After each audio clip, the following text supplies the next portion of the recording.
क्या बात है। आई थिंक आप लाइव आ चुके हैं। सब तो पहला तो सत श्री अकाल जी सारे भरावां नूं, लव यू, तुसीं इन्ना प्यार करदे हो, क्या बात है। ते लव यू वीरे, लव यू, लव यू। सो हुण आपां गल करन लगे हैं, एक जरूरी गल सीगी जिहड़ी मैं तुहाडे नाल अज शेयर करन लगे हैं। तां सारे इस चीज़ नूं गौर नाल सुणिओ, सारे वीर सुणिओ। हुण एक तुहानूं मैं ਜਿਹੜੇ इंडस्ट्री च हैगे सिंगर भरा, मैं लगभग सब नाल ये गल साझी कर चुके हैं। मैनूं लगदा है इंडस्ट्री च कोई जिहड़ा सिंगर भरा होऊगा जिन्हों मैं फोन नहीं करिया, अद्धा अद्धा घंटा मैं गल सारिਆਂ नाल करी है ना। एक्चुअल च मैं सारी रात दा सुत्ता नहीं गा, क्योंकि मैनूं है ना एक्चुअल च साडी जदों किसानी दा मसला पैंदा है उदों कलाकार आउंदे अगे, है ना, राइट।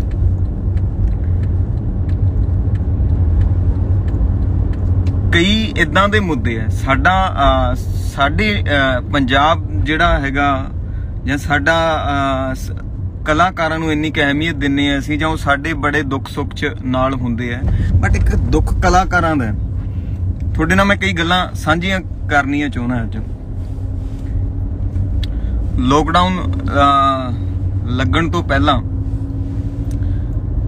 दसदे उदों तक तुहानूं बड़े भरावां नूं जिहड़े पुराने जुड़े उन्हां नूं पता होना हैगा कि फिल्टर नहीं लाउणा सी। ये कित्थों बंद होऊगा फिल्टर, दसो मैनूं।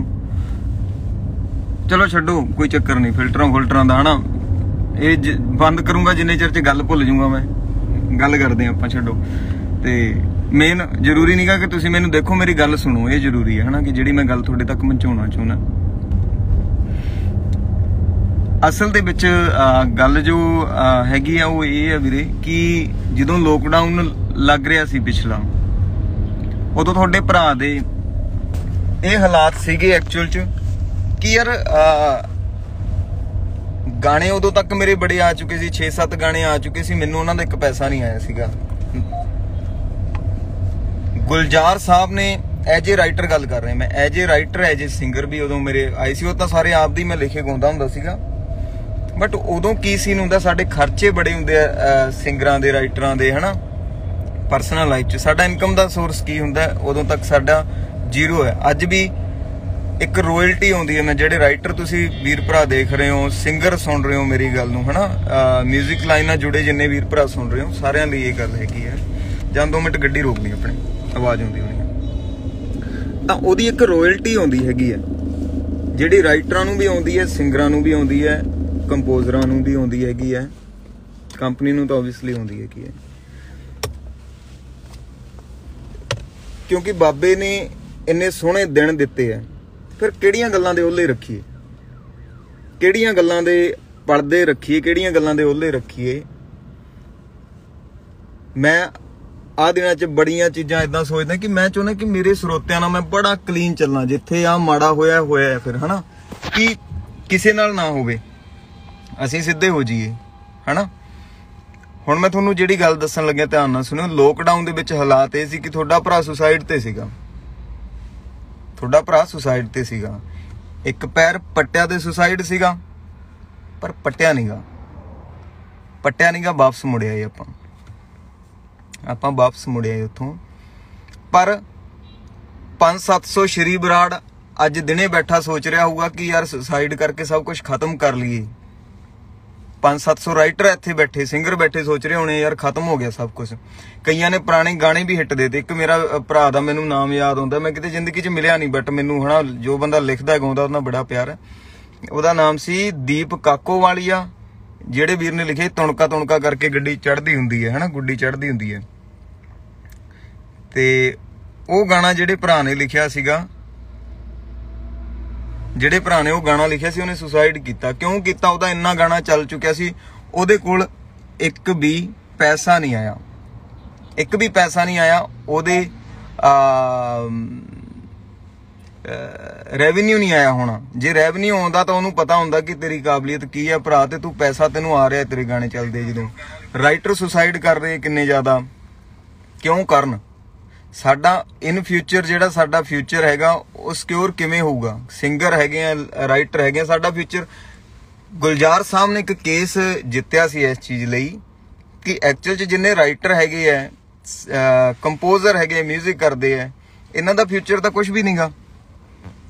ਫਿਊਚਰ ਹੀ ਕੁਛ ਨਹੀਂਗਾ ਇਹਨਾਂ ਦਾ। ਇਨ ਫਿਊਚਰ ਇਹ ਖਾਣਗੇ ਕੀ? ਇਹਨਾਂ ਦੇ 2-4 ਹਰ ਕਲਾਕਾਰ ਕੋਲੇ ਸਾਲ 2 ਸਾਲ ਇਨਕਮ ਦੇ ਹੁੰਦੇ ਆ, ਕਈਆਂ ਕੋਲੇ 6 ਮਹੀਨੇ ਸਾਲ ਹੀ ਹੁੰਦਾ ਹੈ। ਉਦੋਂ ਬਾਅਦ ਦੇ ਵਿੱਚ ਜਦੋਂ ਕੰਮ ਨਹੀਂ ਚੱਲਦਾ ਤਾਂ ਉਦੋਂ ਬਾਅਦ 'ਚ ਕੀ ਖਾਣ? ਜਿਹੜੀ ਉਹਨਾਂ ਦੀ ਰੋਇਲਟੀ ਆ ਉਹ ਕੌਣ ਖਾਂਦਾ ਹੈਗਾ? ਉਹ ਬੰਬੇ ਬੈਠੇ ਲੋਕ ਖਾ ਜਾਂਦੇ ਆ, ਕੰਪਨੀਆਂ ਖਾਈ ਜਾਂਦੀਆਂ। ਹੁਣ ਪ੍ਰੋਬਲਮ ਇਹ ਹੈ ਮੈਨੂੰ ਕਿ ਉਹ ਕਿਉਂ ਖਾ ਰਹੇ ਆ। ਉਹਨਾਂ ਦੀ ਵਜ੍ਹਾ ਨਾਲ ਹਜ਼ਾਰਾਂ ਲੋਕ ਹੈ ਜਿਹੜੇ ਜੇਬਾਂ 'ਚ ਸੁਸਾਈਡ ਨੋਟ ਪਾਈ ਫਿਰਦੇ ਹੈਗੇ ਆ। ਹਜ਼ਾਰਾਂ ਲੋਕ ਹੈ ਜਿਹੜੇ ਇੰਨੀ ਮਿਹਨਤ ਕਰਕੇ ਵੀ, ਇੰਨੇ ਸੋਹਣੇ ਗੀਤ ਬਣਾ ਕੇ ਵੀ ਅੱਜ ਭੁੱਖੇ ਮਰਨ ਦੀ ਕਗਾਰ ਤੇ ਹੈ, ਕਿਉਂਕਿ ਉਹਨਾਂ ਦਾ ਪੈਸਾ ਜਿਹੜਾ ਹੱਕ ਹੈਗਾ, ਕਾਨੂੰਨੀ ਤੌਰ ਤੇ ਹੱਕ ਹੈਗਾ, ਉਹ ਲੋਕ ਖਾ ਰਹੇ ਆ। ਇੱਥੋਂ ਅਸੀਂ ਆਪਦੀ ਰੋਇਲਟੀ ਲਈ, ਸਾਡੇ ਕੋਲ ਇੰਨਾ ਵੀ ਕੁਝ ਚੰਗਾ ਹੈ ਨਹੀਂਗਾ ਸਿਸਟਮ ਕਿ ਜਾ ਕੇ ਕਿਸੇ ਬੰਦੇ ਨੂੰ ਕਹਿ ਸਕੀਏ ਵੀ ਸਾਡੀ ਰੋਇਲਟੀ ਜਿਹੜੀ ਆਉਂਦੀ ਕਿੱਥੋਂ ਲੈ ਲਈਏ। ਅੱਜ ਅਸੀਂ ਵਧੀਆ ਨਾਮ ਹੋਏ ਪਏ, ਸਾਰਾ ਸਿਸਟਮ ਹੈਗਾ, ਸਾਡੇ ਕੋਲ ਨਹੀਂ ਪੂਰੀ ਜਾਣਕਾਰੀ ਉਸ ਦੀ ਵੀ ਕਿੱਥੋਂ ਰੋਇਲਟੀ ਆਊਗੀ। ਰੋਇਲਟੀ ਲੈਣ ਲਈ ਅਸੀਂ ਭਜਦੇ ਹਾਂ ਕਿਸੇ ਬੰਦੇ ਕੋਲ ਜਿਹੜਾ ਸਾਡਾ ਵਿਚਾਲੇ ਉਹ ਕਹਿੰਦਾ ਮੈਂ 10% ਰੱਖੂੰਗਾ, 15% ਰੱਖੂੰਗਾ, 20% ਰੱਖੂੰਗਾ, ਤੇ 20% 10% ਜਿਹੜਾ ਕੱਟੀ ਦਾ ਹੈਗਾ ਉਹ ਵੀ ਕਲੀਅਰ ਨਹੀਂ ਹੈ ਕਿ ਉਹ ਭਾਵੇਂ ਤੁਹਾਨੂੰ 50% ਕੱਟ ਕੇ ਹੀ ਦੇ ਰਿਹਾ, ਤੁਹਾਡੇ ਕੋਲੇ ਕੋਈ ਡਿਟੇਲ ਨਹੀਂ। ਤਾਂ ਐਕਚੁਅਲੀ ਉਹਦੇ ਲਈ ਲੜਨਾ ਜ਼ਰੂਰੀ ਹੈ। ਹੋਰ ਵੀ ਸਿੰਗਰਾਂ, ਰਾਈਟਰਾਂ ਦੇ, ਕੰਪੋਜ਼ਰਾਂ ਦੇ ਜਿੱਥੋਂ ਆਉਂਦਾ, ਅਸੀਂ ਕੰਟੈਂਟ YouTube ਨੂੰ ਦਿੰਨੇ, YouTube ਤਾਂ ਚੱਲਦੀ ਹੈ। ਅਸੀਂ ਕੰਟੈਂਟ ਦਿੰਨੇ ਆ, ਇਸ ਨੂੰ iTunes ਨੂੰ ਦਿੰਨੇ ਆ, ਗਾਣੇ ਬਣਾ ਉਹ ਤਾਂ ਚੱਲਦੀਆਂ। ਪਰ ਐਕਚੁਅਲੀ ਉਲਟਾ ਹੋਇਆ ਪਿਆ, ਅਸੀਂ ਉਹਨਾਂ ਦੇ ਮੁਹਤਾਜ ਥੋੜੀ ਹਾਂ, ਹੈਨਾ। ਸਾਡੇ ਇੱਥੋਂ ਦੇ ਰਾਈਟਰ ਕਿਉਂ ਸੁਸਾਈਡ ਤੱਕ ਪਹੁੰਚਣਾ, ਇੱਥੋਂ ਦੇ ਸਿੰਗਰ ਕਿਉਂ ਸੁਸਾਈਡ ਤੱਕ ਜਾਣ? ਜਿਵੇਂ ਕਿਸਾਨਾਂ ਲਈ ਅੱਜ ਫਸਲਾਂ ਸੀ, ਅਸੀਂ ਕਲਾਕਾਰ ਹਾਂ, ਸਾਡੇ ਲਈ ਸਾਡੇ ਗੀਤ ਫਸਲਾਂ ਹੈਗੇ ਆ। ਸਾਡੇ ਗੀਤਾਂ ਦਾ ਪੈਸਾ ਕੋਈ ਹੋਰ ਕਿਉਂ ਖਾਵੇ? ਜੋ ਸਾਡੇ ਹੱਕ ਹੈ ਉਹ ਸਾਡੇ ਤੱਕ ਕਿਉਂ ਨਹੀਂ ਆ ਰਹੇ? ਐਕਚੁਅਲੀ ਉਹ ਸਾਡੇ ਤੱਕ ਆਉਣੇ ਚਾਹੀਦੇ ਹੈਗੇ, ਤਾਂ ਉਸ ਲਈ ਮੈਂ ਸਾਰੇ ਸਿੰਗਰ ਭਰਾਵਾਂ ਨੂੰ ਵੀ ਇੱਥੋਂ ਰਿਕੁਐਸਟ ਕਰਦਾ ਹੈਗਾ ਕਿ ਜਿਨ੍ਹਾਂ ਨੂੰ ਮੈਂ ਕਹਿ ਚੁੱਕਿਆ ਹੈਗਾ ਆਲਰੇਡੀ, ਤਾਂ ਉਹ ਤਾਂ ਹੈ ਹੀ ਹੈ।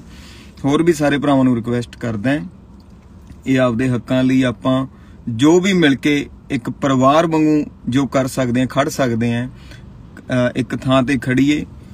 ਜੋ ਸਾਡੇ ਜਿੰਨੇ ਵੀ ਹੱਕ ਹੈਗੇ ਸਿੰਗਰਾਂ ਦੇ, ਕਿ ਆਉਣ ਵਾਲੀਆਂ ਪੀੜ੍ਹੀਆਂ ਘੱਟ ਤੋਂ ਘੱਟ ਸਾਨੂੰ ਇਹ ਨਾ ਕਹਿਣ ਕਿ ਸਾਡੇ ਪਿੱਛੇ ਜਿਹੜੇ ਸਿੰਗਰ ਆਏ ਸੀ, ਰਾਈਟਰ ਆਏ ਸੀ, ਪੜ੍ਹੇ ਲਿਖੇ ਹੋ ਕੇ ਵੀ ਉਹ ਐਡੇ ਪਾਗਲ ਸੀਗੇ ਵੀ ਸਾਡੀ ਜ਼ਿੰਦਗੀ ਦਾ ਨਹੀਂ ਕੁਝ ਬਣਾ ਸਕੇ। ਸਾਡੀਆਂ ਆਉਣ ਵਾਲੀਆਂ ਪੀੜ੍ਹੀਆਂ ਸਿਕਿਉਰ ਕਰ ਜਾਾਂਗੇ ਆਪਾਂ ਜੇ ਅਸੀਂ ਆਪਦੇ ਸਿਰਫ ਹੱਕ ਹੀ ਲੈ ਲਏ ਅੱਜ। ਤਾਂ ਮੈਂ ਤੁਹਾਨੂੰ ਰਿਕੁਐਸਟ ਕਰਦਾ ਹੈਗਾ ਹਰ ਵੀਰ ਭਰਾ ਨੂੰ ਕਿ ਆਪਣੇ ਹੱਕਾਂ ਲਈ ਜਿਵੇਂ ਆਪਾਂ ਬੋਲਦੇ ਹਾਂ, ਤਾਂ ਐਕਚੁਅਲੀ ਸਿੰਗਰ, ਰਾਈਟਰ ਜਿੰਨੇ ਮੇਰੇ ਭਰਾ ਹੈਗੇ ਆ, ਤਾਂ ਮੈਂ ਲਗਭਗ ਨਾ ਤਾਂ ਮੇਰੀ ਗੱਲ ਹੋਈ ਹੈ ਇਸ ਮੁੱਦੇ ਤੇ, ਹਨਾ, ਕਿ ਆਪਾਂ ਘੱਟ ਤੋਂ ਘੱਟ ਅੱਜ ਬਚਾ ਲਈਏ ਕਿੰਨੇ ਲੋਕਾਂ ਨੂੰ, ਹਨਾ। ਦੇਖੋ ਅੱਜ ਕਿਸੇ ਟਾਈਮ ਮੈਂ ਮਾੜੇ ਟਾਈਮ 'ਚ ਜੇ ਮੰਨ ਲਓ ਸੁਸਾਈਡ ਕਰ ਜਾਂਦਾ, ਹਨਾ, ਇੰਨੇ ਦੁੱਖਾਂ 'ਚ ਆ ਕੇ, ਨਾ ਉਹ ਅੱਜ ਭਾਬੀ ਸੁਣਨਾ ਸੀ ਤੁਸੀਂ, ਨਾ ਵੈਲ ਸੁਣਨਾ ਸੀ ਤੁਸੀਂ, ਤਾਂ ਮੈਨੂੰ ਜਾਣਦੇ ਵੀ ਨਹੀਂ ਹੋਣਾ ਸੀ ਮੇਰੀ ਜਾਨ, ਠੀਕ ਹੈ, ਕਿਤੇ ਪਤਾ ਹੀ ਨਹੀਂ ਲੱਗਣਾ ਸੀ ਸਾਨੂੰ ਅਸੀਂ ਕੌਣ ਹੈਗੇ ਆ। ਇਹ ਕਿਤਾਬ ਖੁੱਲਣ ਤੋਂ ਪਹਿਲਾਂ ਹੀ ਬੰਦ ਹੋ ਜਾਣੀ ਸੀਗੀ। ਪਰ ਆਪਾਂ ਸਿਸਟਮ ਦੇ ਖਿਲਾਫ ਐਡੇ ਦਿੱਲੀ ਤੱਕ ਲੜੇ ਆ, ਤੇ ਇਹ ਤਾਂ ਸਾਡੇ ਲਈ ਕੁਝ ਵੀ ਨਹੀਂ, ਅਸੀਂ ਲੜਾਂਗੇ। ਸਾਡੀਆਂ ਆਪਸਰੀ ਮਤਭੇਦ ਵੱਖਰੀਆਂ ਚੀਜ਼ਾਂ ਹੈਗੀਆਂ, ਉਹ ਤੋਂ ਉੱਤੇ ਹੋ ਕੇ ਇੱਕ ਦੂਜੇ ਲਈ ਲੜਾਂਗੇ, ਉਸ ਤੋਂ ਉੱਤੇ ਹੋ ਕੇ ਬੋਲਾਂਗੇ। ਜਿੰਨਾ ਹੋ ਸਕਦਾ ਆਪਾਂ ਰਲ ਮਿਲ ਕੇ ਇਹ ਮੁੱਦੇ ਦਾ ਹੱਲ ਕਰਨਾ ਹੈਗਾ ਸਾਰੇ ਭਰਾਵਾਂ ਨੇ, ਹਨਾ। ਮੇਰੇ ਤੋਂ ਸਾਰੇ ਵੱਡੇ ਭਰਾ ਹੈ, ਹਨਾ, ਤੇ ਮੈਂ ਤਾਂ ਇੰਨਾ ਵੀ ਰੱਖਦਾ ਕਿ ਸਾਰੇ ਮੈਨੂੰ ਛੋਟੇ ਭਰਾ ਨੂੰ ਮੰਨਦੇ। ਮੈਂ ਤਾਂ ਜਾ ਕੇ ਕਿਸੇ ਦੇ ਪੈਰੀਂ ਹੱਥ ਵੀ ਲਾਉਣੇ ਉਹ ਵੀ ਲਾ ਦੂੰ ਵੀ ਭਰਾ ਆਪਸਰੀ ਮਤਭੇਦ ਛੱਡ ਕੇ, ਕੋਈ ਕਿਸੇ ਦਾ ਉਹ ਨਹੀਂਗਾ, ਤੁਸੀਂ ਸਾਰੇ ਪਰੇ ਛੱਡ ਕੇ ਨਾਲ ਤੁਰ ਕੇ ਸਾਡੇ ਆਉਣ ਵਾਲੇ ਕਲਾਕਾਰਾਂ ਦਾ ਫਿਊਚਰ ਸਿਕਿਉਰ ਕਰ ਦਈਏ ਤੇ ਆਪਦਾ ਸਿਕਿਉਰ ਕਰ ਦਈਏ। ਐਕਚੁਅਲੀ ਸਾਡਾ ਆਪਦਾ ਹੀ ਨਹੀਂਗਾ, ਸਾਨੂੰ ਆਪਦਾ ਹੀ ਨਹੀਂ ਸਿਸਟਮ ਕੋਈ ਪਤਾ ਚੱਲ ਰਿਹਾ। ਆ ਗੱਲਾਂ ਸੀ ਆਈ ਥਿੰਕ ਜਿਹੜੇ ਸਿੰਗਰ ਹੋਣਗੇ ਜਾਂ ਰਾਈਟਰ ਹੋਣਗੇ ਉਹਨਾਂ ਨੂੰ ਸਮਝ ਆ ਚੁੱਕੀਆਂ ਹੋਣੀਆਂ। ਤੇ ਮੈਂ ਜਿੰਨੇ ਇੰਡਸਟਰੀ ਹੈ ਸਾਰੀ ਨਾਲ ਮੈਂ ਗੱਲ ਆਲਰੇਡੀ ਵੀ ਕਰ ਚੁੱਕਿਆ। ਤੇ ਕਿਸਾਨੀ ਆਗੂਆਂ ਨਾਲ ਅਸੀਂ ਆਪਦੇ ਉਹਨਾਂ ਨੂੰ ਵੀ ਅਸੀਂ ਹਰ ਗੱਲ ਉਹਨਾਂ ਦੀ ਸਿਰ ਮੱਥੇ ਰੱਖੀ ਹੈ। ਮੈਂ ਅੱਜ ਤੱਕ ਉਹਨਾਂ ਨਾਲ ਕੋਈ ਗਿਲਾ ਸ਼ਿਕਵਾ ਨਹੀਂ ਕਰਿਆ ਜਾ ਕੇ, ਹਨਾ, ਜਾਂ ਸਾਨੂੰ ਕੋਈ ਆਪਦਾ ਹੀ ਨਹੀਂ ਮੰਗਿਆ ਕਿ ਸਾਨੂੰ ਕੀ ਚਾਹੀਦਾ। ਬਟ ਇੰਡਸਟਰੀ ਦੀ ਸਾਈਡ ਤੋਂ ਮੈਂ ਜ਼ਰੂਰ ਰੱਖਣ ਲੱਗਿਆ, ਉਹਨਾਂ ਸਾਹਮਣੇ ਵੀ ਰੱਖ ਰਿਹਾ ਕਿ ਜਿੰਨੇ ਸਿੰਗਰਾਂ ਤੇ ਰਾਈਟਰਾਂ ਦਾ ਪੰਜਾਬ ਦੀ ਇੰਡਸਟਰੀ ਦਾ ਜਿੰਨੇ ਰਾਈਟ ਹੈਗੇ, ਜਿੰਨੇ ਹੱਕ ਹੈਗੇ, ਉਹਨਾਂ ਨੂੰ ਦਬਾਏ ਜਾਣ। ਠੀਕ ਹੈ, ਜਿਵੇਂ ਫਸਲਾਂ ਦੀ ਲੜਾਈ ਹੈ, ਐਕਚੁਅਲੀ ਕਲਾਕਾਰ ਵੀ ਸੇਮ ਹੀ ਹੈ। 2 ਨੰਬਰ ਤੇ ਤੁਹਾਨੂੰ ਮੈਂ ਦੱਸਦਾ ਹੈਗਾ, ਪੰਜਾਬੀ ਇੰਡਸਟਰੀ ਘੱਟ ਤੋਂ ਘੱਟ 500-700 ਕਰੋੜ ਦਾ ਬਿਜ਼ਨਸ ਕਰਦੀ ਹੋਊਗੀ ਇੱਕ ਸਾਲ 'ਚ। ਸ਼ਾਇਦ ਮੈਂ ਘੱਟ ਕਹਿ ਰਿਹਾ ਹਾਂ, ਇਸ ਤੋਂ ਜ਼ਿਆਦਾ ਹੀ ਕਰਦੀ ਹੋਣੀ ਹੈ। ਠੀਕ ਹੈ ਜੀ, ਐਕਚੁਅਲੀ ਸਿੰਗਰਾਂ ਰਾਈਟਰਾਂ ਤੱਕ ਪੈਸਾ ਕਿੰਨਾ ਪਹੁੰਚਦਾ? ਮਸਾਂ 200-250 ਕਰੋੜ ਪਹੁੰਚਦਾ ਹੋਊਗਾ। ਅੱਧਾ ਪੈਸਾ ਕਿਸੇ ਨੂੰ ਨਹੀਂ ਪਤਾ ਕਿੱਥੇ ਜਾਂਦਾ ਹੈਗਾ। ਸਾਡੇ ਵਰਗਿਆਂ ਨੂੰ, ਮੈਨੂੰ ਅੱਜ ਤਾਈਂ ਮੇਰੀ ਰਾਇਲਟੀ ਦਾ ਅੱਜ ਤਾਈਂ ਮੈਨੂੰ ਪਤਾ ਨਹੀਂ ਚੱਲਿਆ। ਅੱਜ ਤਾਈਂ ਨਹੀਂ ਪਤਾ ਕਿ ਕੌਣ ਲੈ ਕੇ ਗਿਆ, ਉਹ ਕਿੱਥੇ ਗਈ। ਠੀਕ ਹੈ, ਬੜਿਆਂ ਦੀ ਰਾਇਲਟੀ ਵਿਚਾਰਿਆਂ ਦੀ, ਸਿੰਗਰਾਂ ਦੀ ਹੋਰ ਹੀ ਲੋਕ ਖਾ ਜਾਂਦੇ ਆ। ਉਹ ਵਿਚਾਰਿਆਂ ਨੂੰ ਪਤਾ ਹੀ ਨਹੀਂ ਲੱਗਦਾ ਕੇਸ ਕਿੱਥੇ ਲੜੀਏ, ਹਨਾ। ਐਕਚੁਅਲੀ ਤੌਰ ਤੇ ਇਹ ਸਮਝਣ ਵਾਲੀਆਂ ਗੱਲਾਂ ਹੈਗੀਆਂ। ਤਾਂ ਬਾਬਾ ਮਿਹਰ ਕਰੇ, ਜਿੰਨੇ ਭਰਾ ਹੈਗੇ ਆ, ਇਹ ਮੈਟਰ ਨਹੀਂ ਕਰਦਾ ਹੁੰਦਾ ਅਸੀਂ ਜਿੱਤਾਂਗੇ ਹਾਰਾਂਗੇ ਕਿਸੇ ਵੀ ਮਸਲੇ 'ਚ, ਹਨਾ। ਇਹ ਲੜਾਈ ਸਾਡੀ ਕਿਸੇ ਕੰਪਨੀਆਂ ਨਾਲ ਨਹੀਂ, ਕਿਸੇ ਸਿਸਟਮ ਨਾਲ ਨਹੀਂ ਗੀ।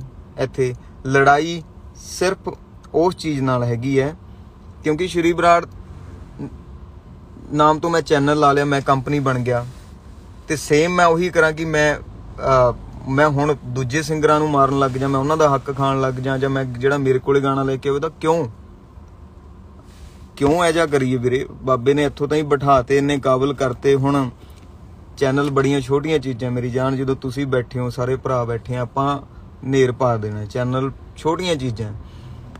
ਜੇ ਆਉਣ ਵਾਲੀ ਪੀੜ੍ਹੀ ਦੇ 200-400 ਬੰਦਾ ਹੀ ਬਚਾ ਗਏ ਨਾ, ਅਸੀਂ 200-400 ਕਲਾਕਾਰ ਹੀ ਆਪਾਂ ਬਚਾ ਗਏ। ਮੈਂ ਅੱਜ ਵੀ ਗੁਲਜ਼ਾਰ ਸਾਹਿਬ ਦੇ ਮੈਂ ਗਾਣੇ ਜ਼ਿੰਦਗੀ 'ਚ ਮੈਂ ਕਿਤੇ ਭਾਵੇਂ ਉਸ ਦਰਜੇ ਤੇ ਮੈਂ ਨਾ ਕਹਿੰਦਾ ਹੋਵਾਂ ਕਿਤੇ ਕਿ ਮੈਨੂੰ ਬਹੁਤ ਜ਼ਿਆਦਾ ਪਸੰਦ ਜਾਂ ਆਏ ਹੋਵੇਂ, ਕਿਉਂਕਿ ਉਹ ਹਿੰਦੀ ਗਾਣੇ, ਹਨਾ, ਸਾਡੇ ਪੰਜਾਬੀਆਂ ਦੂਜੇ ਪਸੰਦ ਆਉਂਦੇ। ਪਰ ਗੁਲਜ਼ਾਰ ਸਾਹਿਬ ਨੇ ਰਾਈਟਰਾਂ ਦੀ ਤੇ ਸਿੰਗਰਾਂ ਦੀ ਲੜਾਈ ਲੜੀ ਸੀਗੀ। ਕੋਰਟ ਨੇ ਇਹ ਆਰਡਰ ਕੀਤਾ ਸੀ ਕਿ ਐਕਚੁਅਲੀ ਰਾਈਟਰਾਂ ਨੂੰ ਤੇ ਰਾਇਲਟੀ, ਮੈਂ ਦੱਸ ਦਿਆਂ ਕਿ ਕੀ ਹੁੰਦੀ ਹੈ ਜਿਹੜੀ ਉਹ ਕੇਸ ਸੀਗਾ। ਸਿੰਗਰ ਹੁੰਦਾ, ਜਿਵੇਂ ਅੱਜ ਮੈਂ ਸਿੰਗਰ ਹੈਗਾ ਮੰਨ ਲਓ, ਤਾਂ ਮੈਂ ਲਾਈਵ ਸ਼ੋਅ ਲਾ ਕੇ ਪੈਸਾ ਕਮਾ ਸਕਦਾ। ਤੁਹਾਨੂੰ ਸਿੰਪਲ ਤਰੀਕੇ ਨਾਲ ਸਮਝ ਆਊਗੀ ਗੱਲ। ਜਿਹੜਾ ਮਿਊਜ਼ਿਕ ਡਾਇਰੈਕਟਰ ਹੈ ਉਹ ਵਿਚਾਰਾ 50,000 ਲੱਖ ਰੁਪਏ ਲੈ ਕੇ ਮਿਊਜ਼ਿਕ ਕਰ ਦਿੰਦਾ, 2 ਲੱਖ ਲੈ ਕੇ ਮਿਊਜ਼ਿਕ ਕਰ ਦਿੰਦਾ। ਉਦੋਂ ਬਾਅਦ ਚ ਇਨ ਫਿਊਚਰ ਉਹ ਕੁਝ ਨਹੀਂ ਕਮਾਉਂਦਾ। ਜੇ ਉਹਨੇ ਜ਼ਿੰਦਗੀ 'ਚ 10 ਗਾਣੇ ਹਿੱਟ ਦਿੱਤੇ, ਹਿੱਟ ਗਾਣੇ ਤੁਸੀਂ ਚੈੱਕ ਕਰੋਗੇ, ਕਿਸੇ ਦੀ ਜ਼ਿੰਦਗੀ 'ਚ 10 ਗਾਣੇ ਕਲਾਕਾਰ ਦੇ ਜੇ ਹਿੱਟ ਨਹੀਂ ਹੋਣੇ ਵੱਡੇ ਤੋਂ ਵੱਡੇ ਦੇ ਤੇ, ਹਨਾ। ਬਹੁਤ ਘੱਟ ਲੋਕਾਂ ਨੂੰ ਇਹ ਜਿਹਾ ਮੁਕੱਦਰ ਮਿਲਦਾ ਕਿ ਸਾਰੇ ਗਾਣੇ ਹਿੱਟ ਜਾਣ ਜਾਂ ਏਦਾਂ। ਤਾਂ ਉਹ ਵਿਚਾਰਾ ਮਿਊਜ਼ਿਕ ਡਾਇਰੈਕਟਰ ਵੱਧ ਤੋਂ ਵੱਧ 20 ਗਾਣੇ ਸਾਰੀ ਉਮਰ 'ਚ ਕਰ ਲੂਗਾ ਹਿੱਟ, 30 ਕਰ ਜੂਗਾ। ਉਦੋਂ ਬਾਅਦ 'ਚ ਕੀ ਹੈ? ਬੁਢਾਪੇ 'ਚ ਉਹਦਾ ਸਹਾਰਾ ਕੌਣ ਹੈ? ਇੱਕ ਰਾਈਟਰ ਨੇ 150 ਗਾਣੇ ਲਿਖੇ, ਵੱਧ ਤੋਂ ਵੱਧ 200 ਗਾਣੇ ਲਿਖਿਆ, ਉਹਨਾਂ 'ਚੋਂ ਇਨਕਮ ਕੀ ਕੱਢੂਗਾ ਉਹ? ਕਿਉਂਕਿ ਸਟਾਰਟਿੰਗ ਦੇ ਗਾਣੇ ਤਾਂ ਪੈਸਾ ਹੀ ਨਹੀਂ ਮਿਲਦਾ। ਸਟਾਰਟਿੰਗ ਦੇ ਟਾਈਮ ਪੈਸਾ ਨਹੀਂ ਮਿਲਦਾ, ਨਾ ਮਿਊਜ਼ਿਕ ਡਾਇਰੈਕਟਰਾਂ ਨੂੰ ਬੜਿਆਂ ਨੂੰ ਮਿਲਦਾ, ਕਿਉਂਕਿ ਅਸੀਂ ਸਟਰਗਲਰ ਹੁੰਦੇ ਆ। ਜਦੋਂ ਸਾਡਾ ਟਾਈਮ ਆਉਂਦਾ ਉਦੋਂ ਸਿਫਾਰਸ਼ਾਂ 'ਚ ਸਿਸਟਮ ਚੱਲੀ ਜਾਂਦਾ, ਅਸੀਂ ਇੱਧਰ ਤੁਰ ਪਏ ਉੱਧਰ ਤੁਰ ਪਏ, ਸਾਨੂੰ ਪਤਾ ਨਹੀਂ ਲੱਗਦਾ ਕਦੋਂ ਸਾਲ ਲੰਘ ਗਿਆ ਕਾਮਯਾਬੀ ਦਾ, ਹਨਾ। ਹੁਣ ਐਕਚੁਅਲੀ 'ਚ ਰਾਇਲਟੀ ਉਹ ਚੀਜ਼ ਹੈ ਕਿ ਜਿੱਥੇ ਜਿੱਥੇ ਗਾਣਾ ਪਲੇ ਹੋ ਰਿਹਾ ਉਹ ਸਾਰੀ ਉਮਰ ਉਹਦਾ ਰੈਵਨਿਊ, ਜੋ ਪੈਸਾ ਉਹਦਾ ਆਉਂਦਾ YouTube ਤੋਂ, ਆਡੀਓ ਸਾਈਟਾਂ ਤੋਂ, ਠੀਕ ਹੈ, ਉਹ ਸਾਰਾ ਪੈਸਾ ਕੌਣ ਖਾਣ ਲੱਗ ਜਾਂਦਾ ਜਾਂ ਕਿਹਦੇ ਕੋਲ ਜਾਣ ਲੱਗ ਜਾਂਦਾ? ਉਹ ਜਾਂਦਾ ਕੰਪਨੀ ਕੋਲ, ਜਿਹੜੀ ਕੰਪਨੀ 'ਚ ਗਾਣਾ ਆਇਆ ਹੁੰਦਾ। ਜਿਹੜਾ ਰਾਈਟਰ ਤੇ ਕੰਪੋਜ਼ਰ ਦਾ ਹੈਗਾ ਉਹ ਵੀ ਕੀ ਕਰ ਜਾਂਦੀਆਂ, ਕੰਪਨੀਆਂ ਰੱਖ ਜਾਂਦੀਆਂ। ਮੰਨ ਲਓ ਅੱਜ ਮੇਰੇ ਕੋਲੇ ਕੋਈ ਸਿੰਗਰ ਗਾਣਾ ਕਰ ਗਿਆ ਮੇਰੇ ਚੈਨਲ ਤੇ, ਸ਼੍ਰੀ ਬਰਾੜ ਤੇ, ਉਹਦਾ ਜਿਹੜਾ ਕੰਪੋਜ਼ਰ ਦਾ ਉਹ ਵੀ ਮੈਂ ਰੱਖ ਜਾਂ, ਰਾਈਟਰ ਦਾ ਮੈਂ ਵੀ ਰੱਖ ਜਾਂ। ਹਾਲਾਂਕਿ ਇਹ ਰਾਈਟ ਨਹੀਂ, ਪਰ ਮੈਂ ਇੱਕ ਤਰੀਕੇ ਨਾਲ ਪਾਗਲ ਬਣਾ ਕੇ ਉਹਨੂੰ ਮੈਂ ਰੱਖ ਸਕਦਾ। ਜਾਂ ਮੈਂ ਸਾਈਨ ਹੀ ਐਵੇਂ ਝੂਠਾ ਕਰਤਾ ਕਿ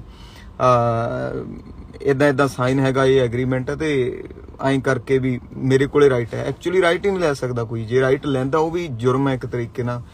ਤਾਂ ਕੰਪੋਜ਼ਰ ਤੇ ਰਾਈਟਰ ਹੈਗੇ ਜਾਂ ਸਿੰਗਰ ਵੀ ਹੈਗੇ ਆ, ਉਹਨਾਂ ਦਾ ਇਹ ਬੜਾ ਸਾਰਾ ਜਿਹੜਾ ਪੈਸਾ ਹੈ ਜਿਹੜਾ ਇਨ ਫਿਊਚਰ ਉਹਨਾਂ ਦੇ ਕੰਮ ਆਉਣਾ ਹੁੰਦਾ ਉਹ ਖਤਮ ਹੋ ਜਾਂਦਾ, ਉਹ ਲੋਕ ਹੀ ਖਾ ਜਾਂਦੇ ਆ। ਤੇ ਇਨ ਫਿਊਚਰ ਉਹ ਦੋ ਪੈਸਿਆਂ ਲਈ ਦੇਖਣਾ ਪੈਂਦਾ ਲੋਕਾਂ ਦੇ ਹੱਥਾਂ ਨੂੰ। ਤੇ ਇੱਕ ਦਿਨ ਇਦਾਂ ਦਾ ਆਉਂਦਾ, ਟਾਈਮ ਦਾ ਕੋਈ ਪਤਾ ਨਹੀਂ ਲੱਗਦਾ ਵੀਰੇ। ਅੱਜ ਗਾਈ ਜਾਂਦੇ ਆ, ਕੱਲ ਨੂੰ ਨਾ ਗਾਇਆ ਜਾਵੇ। ਚੰਗੇ ਭਲੇ ਆ, ਕੱਲ ਨੂੰ ਨਾ ਲਿਖਿਆ ਜਾਵੇ, ਨਾ ਗਾਣਾ ਚੱਲੇ, ਛੋਟੀ ਗੱਲ ਹੈ ਨਾ ਚੱਲਣਾ ਛੋਟੀ ਗੱਲ ਹੈ। ਕੱਲ ਨੂੰ ਮਾੜਾ ਟਾਈਮ ਆ ਗਿਆ ਤਾਂ ਕੋਈ ਵੀ ਸਿੰਗਰ ਹੈ, ਕੋਈ ਵੀ ਰਾਈਟਰ ਹੈ, ਕੀ ਉਦੋਂ ਕਿੱਥੇ ਜਾਓਗੇ ਫਿਰ? ਉਦੋਂ ਤੁਹਾਡਾ ਪੈਸਾ ਜਿਹੜਾ ਕੰਪਨੀਆਂ ਖਾ ਚੁੱਕੀਆਂ। ਤੁਹਾਡੇ ਕੋਲੇ ਐਕਚੁਅਲੀ ਇੰਡਸਟਰੀ 'ਚ ਕੋਈ ਵੀ ਇਦਾਂ ਦਾ ਹੈ ਨਹੀਂਗਾ ਇੱਕ ਥਾਂ ਜਿੱਥੇ ਜਾ ਕੇ ਅਸੀਂ ਸਿਰ ਰੱਖਦੀ ਕਿ ਮੇਰੇ ਨਾਲ ਇੱਥੇ ਧੱਕਾ ਹੋ ਗਿਆ, ਮੇਰੇ ਨਾਲ ਖੜ ਜਾਓ, ਕੋਈ ਨਹੀਂਗਾ।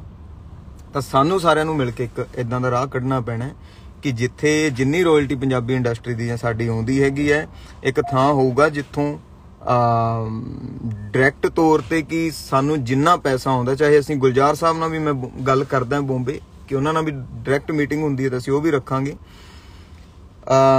ਜੋ ਪੈਸਾ ਬੰਬੇ ਤੋਂ ਜਿਹੜਾ ਸਾਡੀ ਇੰਡਸਟਰੀ ਨੂੰ ਰਾਇਲਟੀ ਦਾ ਆਉਣਾ, ਕੋਈ ਕੰਪਨੀ ਜਾਂ ਵਿਚਾਲੇ ਕੋਈ ਬੰਦਾ ਨਹੀਂ ਖਾਊਗਾ, ਉਹਨੂੰ ਸਿੱਧਾ ਰਾਈਟਰਾਂ ਨੂੰ ਮਿਲੂਗਾ। ਚਾਹੇ ਉਹਦੇ ਲਈ ਸਾਡੇ ਪੈਸੇ ਲੱਗਦੇ, ਪੱਲਿਓਂ ਪੈਸੇ ਲੱਗਦੇ ਹੋਏ ਉਹ ਚੀਜ਼ ਕਰਾਉਣ ਲਈ, ਤਾਂ ਉਹ ਕਰਾਉਣ ਲਈ ਤਿਆਰ ਬੈਠੇ, ਉਹ ਕਰਾਵਾਂਗੇ। ਬਟ ਇੰਨੀਆਂ ਚੀਜ਼ਾਂ ਕਰਕੇ ਅਸੀਂ ਆਉਣ ਵਾਲੇ ਟਾਈਮ ਦੀ ਇੰਡਸਟਰੀ, ਆਉਣ ਵਾਲੇ ਟਾਈਮ ਦੇ ਕਲਾਕਾਰਾਂ ਨੂੰ ਬਚਾ ਲਾਂਗੇ। ਇਹ ਉਹੀ ਕਲਾਕਾਰ ਹੈ, ਯਾਦ ਰੱਖਿਓ, ਜਿਹੜੇ ਕਿਸਾਨੀ ਧਰਨੇ 'ਚ ਸਾਡੇ ਨਾਲ ਖੜਦੇ ਆ। ਇਹ ਉਹੀ ਕਲਾਕਾਰ ਹੈ ਜਿਹੜੇ 25% ਟੈਕਸ ਪੰਜਾਬ ਨੂੰ ਦਿੰਦੇ ਆ। ਹਾਲਾਂਕਿ ਪੰਜਾਬ ਸਰਕਾਰ ਨੂੰ ਇਸ ਲਈ ਕੁਝ ਕਰਨਾ ਚਾਹੀਦਾ। ਪੰਜਾਬ ਦੀ ਹਰ ਥਾਂ ਤੇ ਸਾਡੇ ਸਿੰਗਰ ਭਰਾ ਸਾਰੇ ਖੜਦੇ, ਬਟ ਅੱਜ ਤਾਈਂ ਮੈਨੂੰ ਲੱਗਦਾ ਸਰਕਾਰਾਂ ਨੇ ਕੋਈ ਚੰਗੇ ਕਦਮ ਨਹੀਂ ਚੱਕੇ ਕਲਾਕਾਰਾਂ ਲਈ, ਕੁਝ ਨਹੀਂ ਕੀਤਾ ਇੰਨਾ ਜ਼ਿਆਦਾ। ਤਾਂ ਉਹ ਵੀ ਗੱਲ ਕਰਾਂਗੇ ਅਸੀਂ, ਜਿੱਥੋਂ ਤੱਕ ਹੋ ਸਕਦਾ ਹੈ ਚੱਕ ਦਿਆਂਗੇ ਕੰਮ। ਆਪਾਂ ਥੱਲੇ ਭਰਾ ਦਾ ਕਮੈਂਟ ਆਇਆ, ਚੱਕ ਦਿਓ ਕੰਮ, ਚੱਕ ਦਿਆਂਗੇ ਜਾਨ। ਜਿਹੜੇ ਬਾਬੇ ਦੀ ਮਿਹਰ ਨਾਲ ਜਿੱਥੇ ਹੱਥ ਪਾ ਲਿਆ, ਸਾਰੇ ਵੱਡੇ ਭਰਾ ਹੈਗੇ ਆ। ਹੁਣ ਟਿਕਣਾ ਨਹੀਂ, ਇੱਕ ਵਾਰੀ ਤਾਂ ਇੱਕ ਪਾਸੇ ਕਰਕੇ ਛੱਡਾਂਗੇ। ਇਹ 'ਚ ਹੁਣ ਆਪਣਾ ਨੁਕਸਾਨ ਹੋਵੇ, ਕੁਝ ਵੀ ਹੋਵੇ, ਕੋਈ ਚੱਕਰ ਨਹੀਂਗਾ, ਬਟ ਬਾਬਾ ਮਿਹਰ ਕਰੇ। ਅੱਜ ਮੈਂ ਜਿਹੜੀ ਚੀਜ਼ ਸੋਚਦਾ ਹੁੰਦਾ ਸੀ ਸਾਲ ਪਹਿਲਾਂ ਕਿ ਕੋਈ ਕਿਉਂ ਨਹੀਂਗਾ ਮੇਰੇ ਤੋਂ ਪਹਿਲਾਂ ਸਿੰਗਰ ਕਿਉਂ ਨਹੀਂ ਬੋਲਿਆ, ਕੋਈ ਰਾਈਟਰ ਕਿਉਂ ਨਹੀਂ ਆ ਕੇ ਇਦਾਂ ਦਾ ਕੁਝ ਬਣਾਇਆ ਜਿਹੜਾ ਸਾਡਾ ਹੱਕ ਸਾਨੂੰ ਮਿਲਦਾ। ਅੱਜ ਜੇ ਬਾਬੇ ਨੇ ਉਸ ਥਾਂ ਤੇ ਮੈਨੂੰ ਬਿਠਾਤਾ ਤੇ ਮੈਂ ਅੱਖਾਂ ਨਹੀਂ ਬੰਦ ਕਰੂੰਗਾ। ਮੈਂ ਉਹਨਾਂ ਸ਼੍ਰੀ ਬਰਾੜਾਂ ਲਈ ਲੜੂੰਗਾ ਜਿਹੜੇ ਸੁਸਾਈਡ ਤੇ ਖੜੇ ਆ। ਮੈਂ ਉਹਨਾਂ ਮਿਊਜ਼ਿਕ ਰਾਈਟਰਾਂ ਲਈ ਚਾਹੁੰਦਾ ਕਿ ਅਸੀਂ ਲੜਾਂਗੇ। ਅੱਜ ਦੀ ਪੀੜ੍ਹੀ ਦੇ ਸਿੰਗਰ ਐ ਅਸੀਂ ਜਿੰਨੇ, ਅਸੀਂ ਉਹਨਾਂ ਦੇ ਹੱਕਾਂ ਲਈ ਲੜਾਂਗੇ, ਉਹਨਾਂ ਲਈ ਇੱਕ ਵਾਰੀ ਬੋਲਾਂਗੇ ਜ਼ਰੂਰ ਕਿ ਉਹਨਾਂ ਦੇ ਰਾਈਟ ਹੈ। ਸਾਡਾ ਫਿਊਚਰ ਹੈ ਜਿਹੜਾ ਉਹ ਸਾਨੂੰ ਕਿਸੇ ਦੇ ਹੱਥਾਂ 'ਚ ਨਾ ਜਾਵੇ। ਸਾਡਾ ਜਿਹੜਾ ਪੈਸਾ ਹੈ ਉਹ ਬੰਬੇ ਨਹੀਂ ਖਾਊਗਾ, ਸਾਡੇ ਪੰਜਾਬ ਦਾ ਪੈਸਾ ਹੈ। ਸਾਡੇ ਇੱਥੋਂ ਦੇ ਪੰਜਾਬ ਦੇ ਆਰਟਿਸਟਾਂ ਤੱਕ ਲਿਆ ਕੇ ਛੱਡਾਂਗੇ ਅਸੀਂ, ਵਿੱਚ ਵਿਚਾਲੇ ਕੁਛ ਨਹੀਂ। ਤਾਂ ਬਾਬਾ ਮਿਹਰ ਕਰੇ, ਇੰਨੀ ਕੁ ਗੱਲ ਸੀ।